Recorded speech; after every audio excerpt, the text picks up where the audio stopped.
Kubo, první trénink ve Španělsku jaký byl?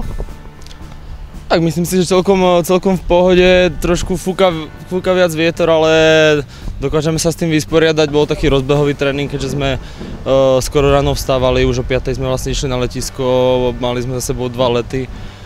Čiže nikdy to nie je jednoduché, ale myslím si, že naštartovali sme to na výbornú a od zajtra makáme ďalej. Jak moc se cítíš unaveně teď? No po tej ceste je to vždy také, že tie svaly sú ešte trochu stuhnuté a sme unavení všetci, ale myslím si, že dneska sme to poriadne rozbehali, mali sme dlhú rozcvičku a myslím si, že teraz to už bude iba lepšie a lepšie. Samozrejme toto sústredenie ešte je hlavne o tej kondičnej príprave, ale myslím si, že na to sme zvyknutí, takže nebude nám to robiť veľké problémy.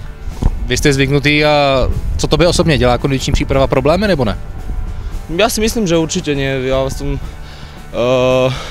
Ja som taký typ futbalistu, ktorému sa vlastne aj páči behať a občas to nie je príjemné, musíme častokrát siahnuť až na dno síl, ale to patrí k tomu a hlavne z tohto zimného obdobia ťažíme potom, dá sa povedať, že celú sezónu, keďže tá letná pauza je trošku kratšia, máme za sebou mesiac voľna, takže je to určite veľmi potrebné a makáme na maximum.